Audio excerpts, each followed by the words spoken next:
mwongeye kwirirwa bana banjye, nishimiye ko twongeye guhura. Murabizi ndi muyomba wanyu ubakunda cyane.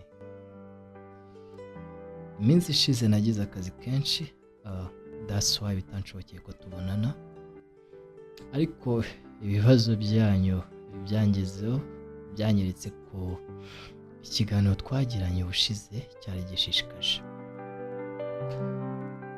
Mu by'ukuri nakunze amatsiko mwagize ku buryo benshi muri mwe mwaciye inbox mumbaza ibibazo bitandukanye.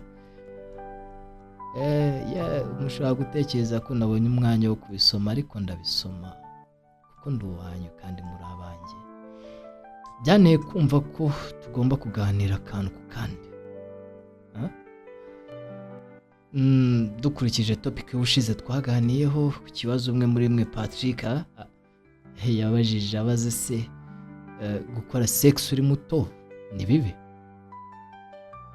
Ese Patrick, by'ukuri ubundi gukora sex ni bibi? Byatumije nshaka ko tubiganiraho, kano kandi abibaganirizaho gake gake nkurikije ubumenyi mfite, ibyo nagiye ncamo, ibyo nagiye mbona, ngakurikiza n'igitabo nasomye bita Not Under My Roof by Amity, gisobanura how sexual behavior affects teens. Ni ukuvuga iyo urebye hano hanze sex musigaye mwarayigize nk'insuhuzanyo, ni ikintu no munsi umenyana n'umuntu ni mugwa mukarara muyikoze, ariko se bituma umuntu yibaza ingero nyinshi. Iyo umukobwa yatwite gatangira kwibaza kuyikuramo cyangwa se kuba yayirera, ariko abazi ibyo agomba kunyuramo. Tugahita tujya ku cyiciro cy'indwara ziri hano hanze. Hari ubushakashatsi bwigeze kuvuga ko ku munsi byibuze abantu barenze 5 bashobora kuba bapfa bishwe na sida. Ariko se ku rubyiruko rw'iyi minsi ruri kwandura umunsi ku munsi kandi sida iri kwihuta pe ku rwego ruri hejuru, ese ni ikihe kintu gishobora kuba cyakorwa kugira ngo byibuze sida igabanyuke mu rubyiruko? Tukongera tukareba tukamenya ubumenyi, imikoreshereze ya PEP na PrEP. Nigeze inkuru nshobora kuyikubwira yarantangaje. Hari nimugwa mvuye mu kazi, ndangije ndi kuri sitasiyo mbitana n'abana 5, bari abahungu 2 n'abakobwa 3. Akwabonaga yuko banyweye ibisindisha basinze. Banje baranyegera barambaza ngo ese ngo ko wicaye mu modoka nziza kandi ukiri muto wabigenjeje ute? Ndaje ndabareba ntangira kubabaza, ndababwira ngo ndabibona ko mwese mwanyweye akantu mwasinze, reka tuganireho gatoya. Let's assume ko wenda rino joro muraza gukora sex.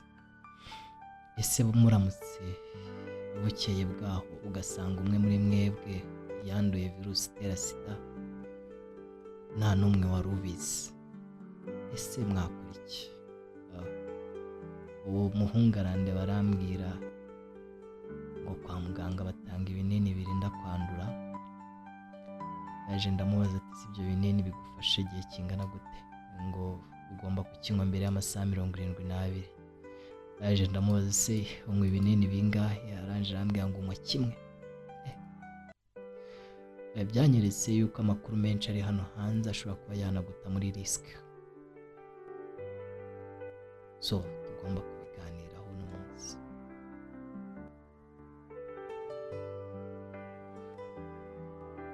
Ni ukuvuga hari amakuru menshi y'ibihuha bari hano hanze, usanga urubyiruko rwifitiye mu mitwe yabo. Byageze nyuma ndamubaza se uyu mukobwa uramutse umukunda cyane, warangiza ugashaka kuzamushaka ariko akakubwira ngo yaranduye, kandi ukumva udashaka kumureka. Ese ni ubuhe buryo wakoresha kugira ngo uzirinde ko yakwanduza? Yarabishakishije mu mutwe arabibura. Kandi mu by'ukuri hano hanze hari ibintu byinshi urubyiruko rugomba kwiga, rugomba kumenya kugira ngo dukomeze tube safe. Uwo muhungu akimara kumbwira ibyo bintu, nyamara kubona yuko nta n'amakuru y'ibishobora no kuba byakurinda bihari, byanteye ubwoba. Mu by'ukuri naratashye, kuryama biranga. Ndavuga ese n'abanjye ni uku basigaye bameze? Ese namwe nta makuru mufite pe?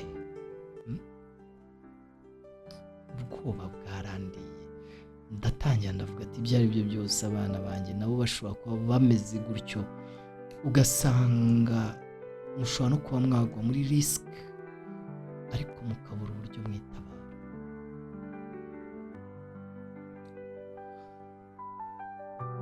Mu by'ukuri reka mbanze ngire ikintu mbabwira abana banjye, ndabakunda kandi nzahora mbakunda kuko ndahari ku bwanyu.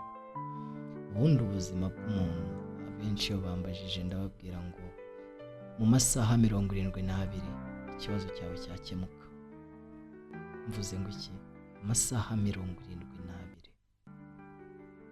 ntabwo mvuze 73.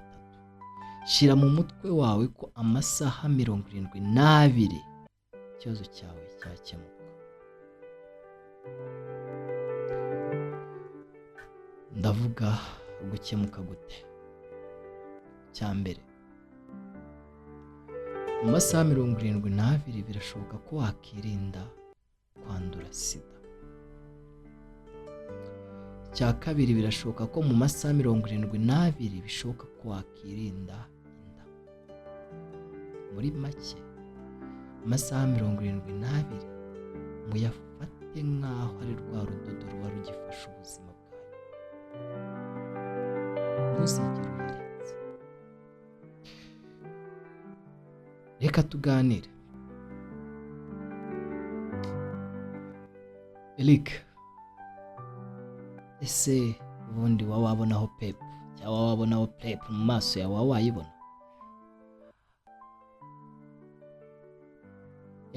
Biragaragara ko ntabwo yabibona. Gahicara mubwire, kandi ubumenyi ngiye kubabwira mwese mwumvireho,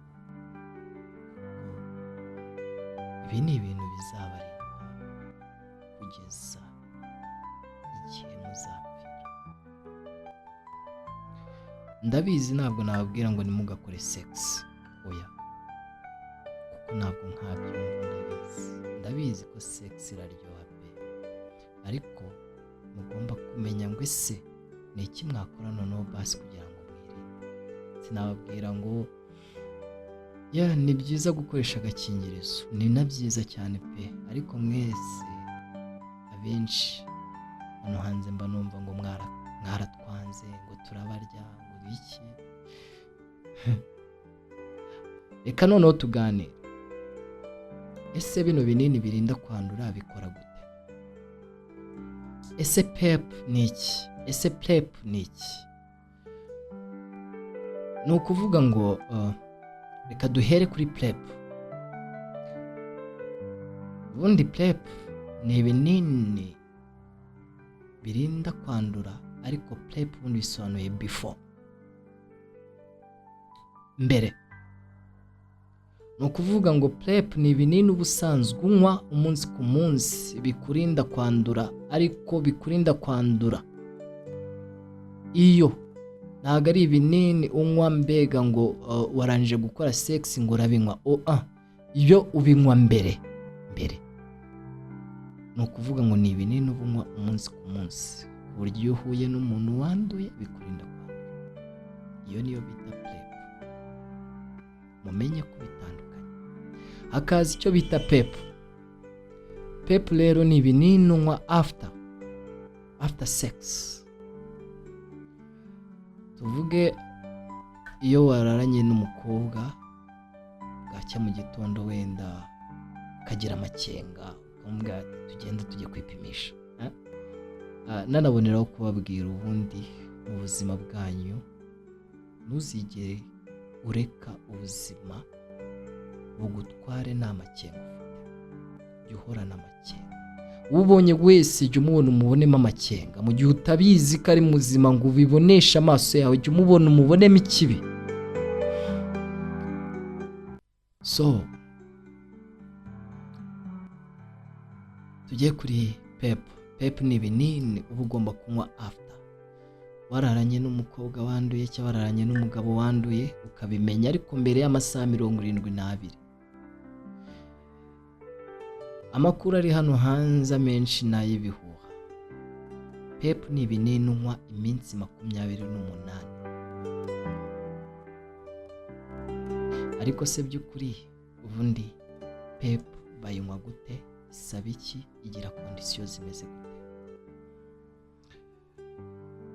Ni ukuvuga ngo tuvuge nimba wakoze sex kuwa 2 ukabimenya ko umukobwa yanduye kuwa 3, ugahita ujya kwa muganga bakaguhereza ibinini bya PEP. PEP ni ibinini uba ugomba kunywa ku isaha imwe. Tuvuge nimba ari saa 6 ni saa 6, nimba ari saa 1 ni saa 1. Ni ukuvuga ngo ibyo binini ubinywa isaha imwe kandi ukabinywa iminsi 28. Umunsi ku munsi unywa ikinini. PEP zizwi ngo zisigaye zihari bazita Acryptega.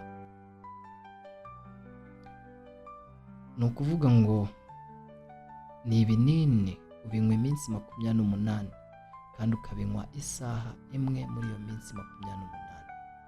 Ikindi PEP ni ibinini uba ugomba kunywa wariye wahaze. Kuko PEP ni ibinini bisaba kuba wariye kugira ngo bikore neza mu mubiri. Mu gihe muri iyo minsi 28 uba uri kunywa PEP, ugomba kwirinda kunywa inzoga. Nta nzoga zigomba kujya mu mubiri wawe, bitewe n'uko inzoga, iyo wanyweye inzoga umwijima uba ukora cyane, kandi umwijima ntabwo wakora cyane ku nzoga ngo ukorere cyane icyarimwe no ku binini. Ikindi nanone kiba gihari ni uko inzoga, hari igihe ushobora kunywa inzoga ugashiduka wibagiwe kunywa ikinini, kandi aho ngaho uba ugeze muri risike. PEP ni ibinini ugomba kunywa ukibuka kunywa amazi menshi. PEP ni ibinini ugomba kunywa ukibuka kunywa amazi menshi. Hakaza n'ikindi gikomeye cyane, mu gihe uri kuri PEP ntabwo ugomba na gato gukora sex muri iyo minsi. Ese muri mwebwe ni bande baba babizi?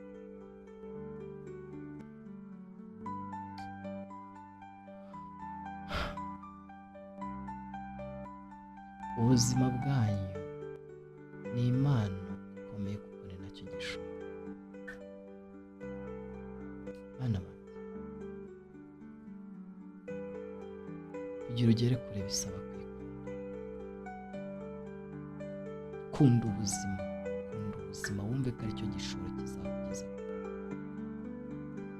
Mu kindi kiganiro tuzaganira neza uko ibiro binini bigenda, uko bigenda n'izindi topic. Ese tuganire, ese byashoboka ko wabinywa bikarangira n'ubundi wanduye? Kubera iki? Biba byatewe n'iki? Ibyo byose tuzabiganira. Mugire ibihe byiza. Ni Muyomba wanyu bakunda, murabizi ndahari ku bwanyu kuko ndi uwanyu. Ntabwo muzangirika mbareba, ntabwo bishoboka. Ubushize twaraganiriye, n'ubutaha tuzaganira. Kandi ikindi, Patrick we na Eric, Sandrine, muzibuke kuzana n'inshuti zanyu, nazo muzazibwire zize zumve, kuko ndi Muyomba wanyu mwese.